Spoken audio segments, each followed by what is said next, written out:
Bonjour et bienvenue sur la chaîne Les Histoires de la Louve pour une nouvelle guidance avec Cassandra, puisque de toute façon c'est que moi qui le fais.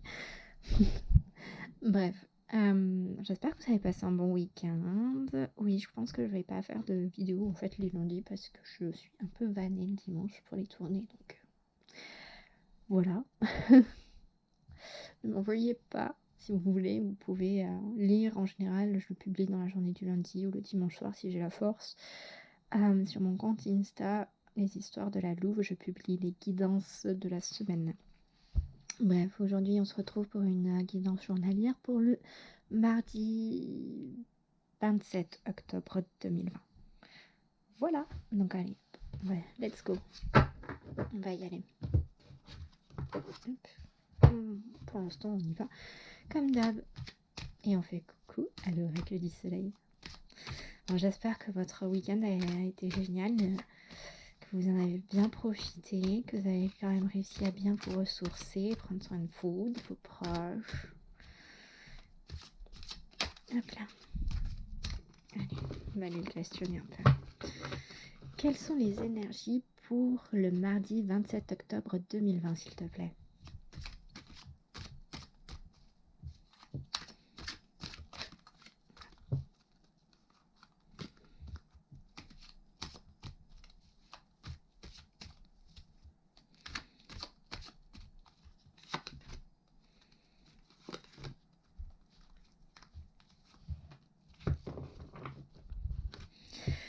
Ouais, ce week-end, enfin ce week-end, vendredi, quand j'ai tourné la vidéo, en fait, j'avais un magnifique effet pop-art sur l'écran de ma caméra. Alors en fait, au final, quand je l'ai passé sur le PC pour la charger, il n'y avait rien du tout, tout allait bien, donc désolée pour ce moment de panique. Maintenant, je saurais que je peux faire des choses simples avec la caméra. Bon, hop, j'allais dire, allons-y. On allait oublier l'oracle le petit énervement, donc pareil, hein, il fait coucou, hein. Donc ouais. Je suis remontée à bloc, ça fait du bien. J'ai passé la semaine dernière était assez... ça a été ce week-end, c'était reposant. Du coup, quelles sont les énergies pour le mardi 27 octobre 2020, s'il te plaît?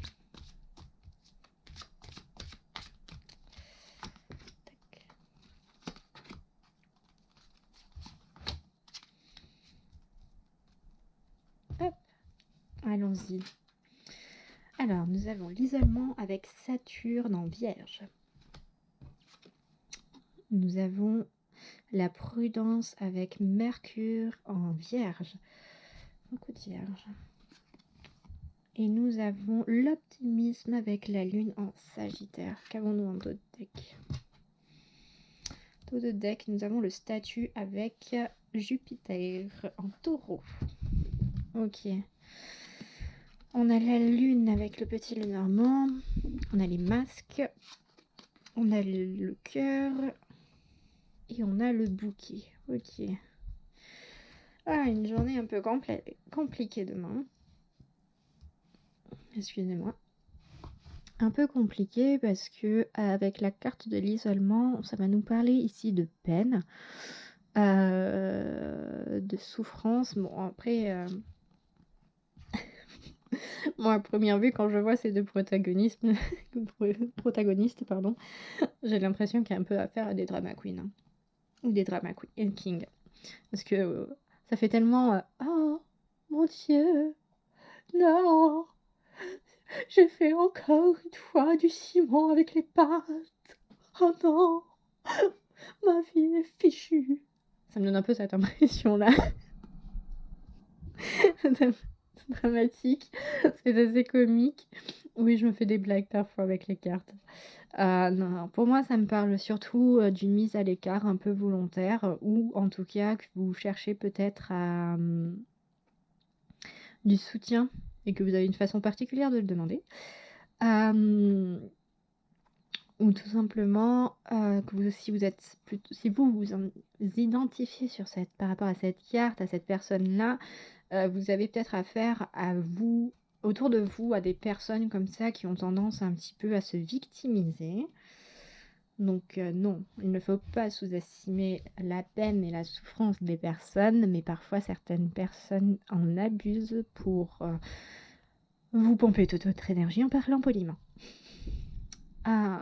Donc ça, pour moi, ça va plutôt se passer. Je le sens plus un peu comme ça, où avec cette carte, on vous conseillera plutôt de peut-être vous prendre des distances avec ces personnes-là. À côté de ça, donc on a la prudence. Avec cette prudence, en fait, on voit une espèce de mouvement de panique. Et cette déesse cette déesse ou cette reine, comme vous voulez, qui tente tout de même de calmer ces animaux. Mais bon, comme on le voit, en fait, c'est ces espèces d'antilopes qui sont un peu poursuivis par des chacals. Attention à la blague, on dit des chacals ou des chacos. Je ne sais pas, en vrai je ne sais pas. Je crois que c'est des chacals, avec un S. Bref, qui là en fait nous va nous parler surtout de ne pas faire les choses dans la précipitation, de plus anticiper et de pas se laisser submerger, que ce soit par nos émotions ou par les événements. À côté de ça, on va voir du coup la lune en Sagittaire avec l'optimisme. L'optimisme qui va nous demander quand même de nous détendre, de relativiser, de prendre un temps pour nous, pour peut-être célébrer des choses, pour nous retrouver, même malgré les circonstances actuelles. Et ensuite, en dos de deck, nous avions donc Jupiter en Taureau, avec le statut qui est ressorti, je crois, oui, c'est ça, il est ressorti pour la guidance de cette semaine sur Insta. Qui va nous parler ici, bon, ça peut parler de statut social, bien entendu, en prenant au pied de la lettre, mais qui va nous parler aussi, en fait, de la valeur que vous accordez à vous-même. Une valeur peut-être qui... Enfin, là, comme je le ressens, dans le sens où vous allez peut-être enfin accepter ce que vous valez vraiment. Enfin, pour moi, en fait, cette première ligne, déjà, elle vous invite à vous éloigner des personnes qui peuvent être un petit peu toxiques pour vous, ou plus, enfin, si vous voulez plus de précision par rapport à ce mot qui est un peu un mot fourre-tout. Des personnes qui ont tendance un petit peu à vous vider de votre énergie, à abuser de votre gentillesse et de votre bienveillance, de votre bonne oreille, de votre amour en fait tout simplement, et qui vous empêche de voir qui vous êtes réellement. Et du coup, peut-être une tendance aussi à vous dévaloriser ou à vous faire culpabiliser si vous n'êtes pas là pour elle. Du coup, avec ces deux cartes, pour moi, c'est vraiment un appel à la prudence par rapport à ces personnes-là. Oui, mot-clé prudence en même temps. Mais surtout, oui, un appel en fait à prendre du recul, à prendre de la distance avec ces personnes-là, pour avoir après en fait partir sur quelque chose où vous vous sentirez mieux, quoi. Ensuite, avec le petit Lenormand, donc on a la lune qui va nous parler des cycles, qui va nous parler également de l'intuition, des choses cachées, comment dire, qui va nous parler également de réceptivité, d'imagination, d'instinct, je sais pas si je l'ai déjà dit, d'intuition, de créativité. On a les masques également, eux qui vont nous parler de soi-même porter des masques suivant les situations, ou au contraire avoir affaire à des personnes qui mentent sur qui ils sont réellement, ou leurs intentions envers nous, et peut-être réussir à passer au-dessus de tout ça. Et après nous avons donc le cœur qui peut nous parler de nous-mêmes, de notre rapport à nous-mêmes et à notre âme, ou tout simplement nous parler d'un couple, un couple qui se cherche un petit peu. Et à la fin, nous avons en dos de deck le bouquet qui nous parle ici de cadeaux, de surprises, parfois aussi de déclarations d'amour, mais de bonnes surprises. Quand je disais surprise, oui, c'est une bonne surprise, c'est un imprévu plutôt bénéfique. Et au final, je trouve que les deux lignes se complètent pas mal, parce que là, en gros, c'est comme si on vous disait de faire attention, de faire confiance à votre intuition quand vous sentez qu'il y a quelqu'un qui n'est pas tout à fait honnête avec vous. faire attention à ce que vous ressentez et pour aller vers quelque chose quand même de mieux, peut-être vous faire des cadeaux à vous-même aussi. Et ce cadeau à vous-même, ce serait de vous éloigner de ces personnes-là, ou peut-être au contraire de vous-même arrêter de porter ces masques en fait devant des personnes, de porter oui un peu de tenter de tout plaire à tout prix et au final de vous fourvoyer. Enfin pour moi là quoi, je ressens, certes ça peut être le couple, le cœur et ces deux signes, mais je le vois plus comme vous-même qui acceptez de vous regarder en face, mais pas le regarder en face pour la remise en question assez profonde et violente que cette saison nous demande de faire, mais plutôt cette fois se regarder en face avec bienveillance, avec amour, comment dire, bienveillance, amour, j'aimerais bien un troisième mot qui ne vient pas, avec amitié on pourrait dire, avec douceur, ah non avec douceur plutôt, avec douceur et sans jugement, vraiment sans jugement et en fait, au lieu de dire, bon ben voilà mes blocages, enfin, au lieu d'être dans cette démarche de remise en question de mes blocages, c'est quoi, faut que je travaille sur quoi, ainsi de suite, là ça va plutôt être, bon, pour quels sont, dans quel domaine je suis au top, quelles sont mes qualités, pourquoi moi je serais pas une belle personne aussi. Et c'est comme ça que je ressens plus le bouquet. C'est pas plutôt un cadeau que vous allez vous faire à vous-même, soit d'arrêter de côtoyer des personnes qui vous entretiennent ce schéma de pensée pas super génial, plutôt négatif comme schéma, où vous vous dévalorisez un petit peu trop. Euh, et que soit donc ça va être c'est vous qui allez vous rendre compte en fait que dans certaines personnes de votre entourage, il y a des personnes comme ça qui vous empêchent en gros d'aller vers une meilleure, vers le meilleur de vous-même quoi. Soit c'est vous-même qui acceptez enfin de en fait, comment dire, oui, de tomber ces masques, de tomber ces a priori que vous avez vis-à-vis de vous-même et que vous acceptez enfin que vous êtes une belle personne et que oui, vous valez le coup et que oui, vous avez de la valeur et que oui, de toute façon, on a tous une utilité sur cette terre, que ce soit pour les autres, pour nous-mêmes ou les deux. Euh, et on a tous nos penchants négatifs et nos penchants positifs, et c'est juste comme un jardin où on les cultive. Voilà. Ah, parfois même le chien dent a son utilité, hein.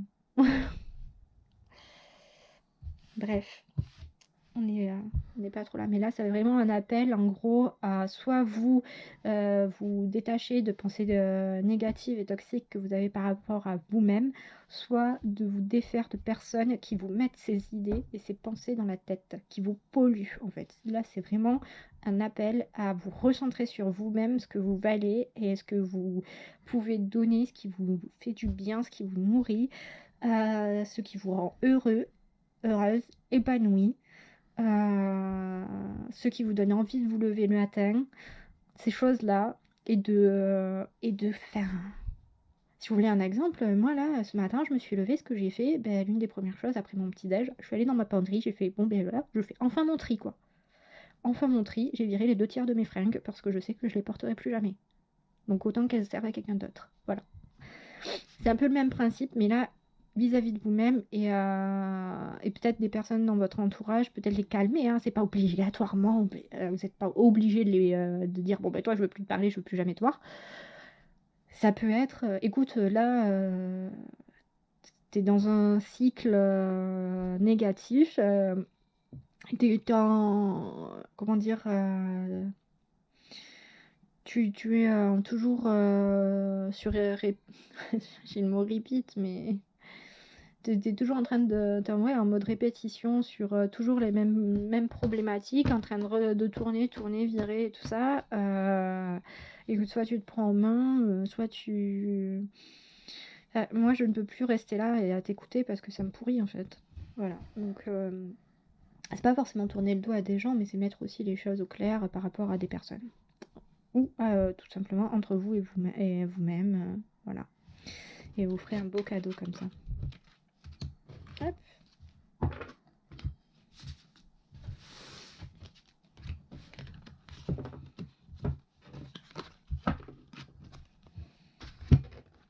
Et on va aller tirer une petite...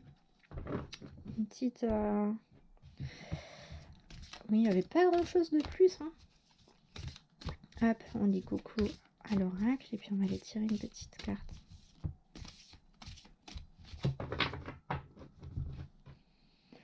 Hop, donc quel message as-tu à transmettre aux personnes qui regarderont cette vidéo pour le mardi 27 octobre, s'il te plaît?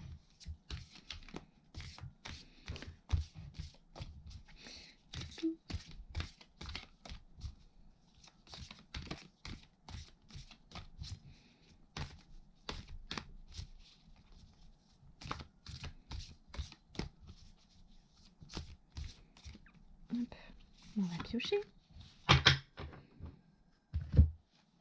Donc nous avons Oneona. Je sais pas si on l'avait déjà on l'avait déjà tiré ensemble. Tenez si vous voulez voir. Un peu mieux. Je vous l'ai montré, il était 16 minutes 16. Bien entendu, je me souviens pas de ce que ça veut dire. Alors, Oneona.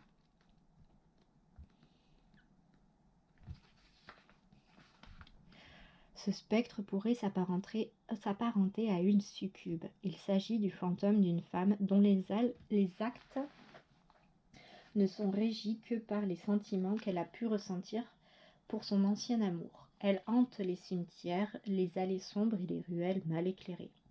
Elle revient sous les traits de ses belles années. Elle apparaît alors aux passants comme une jeune femme, élégante et séduisante. Seuls les cœurs purs et les personnes dont la foi est puissante peuvent identifier une Oneona. En réalité, ces atours cachent une nature dégoûtante, où la chair est putréfiée et le squelette visible derrière les tissus du kimono qui l'habille. Elle erre à la recherche de son compagnon. Si ce dernier est mort, elle part en quête d'un autre garçon et le charme. Le couple ainsi formé ou reformé, elle va poursuivre sa routine sans que rien ne paraisse étrange. Cependant, les semaines et les mois passant, chaque relation intime permet à la Oneona d'aspirer l'énergie vitale de son partenaire. Il ne s'en aperçoit pas assez rapidement.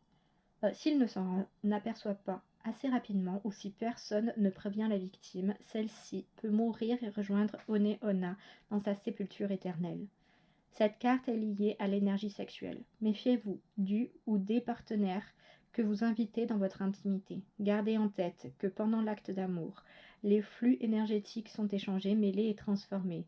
Si vous ne prêtez pas assez attention à cette condition, vous pourriez attirer des éléments perturbateurs dans votre cercle privé.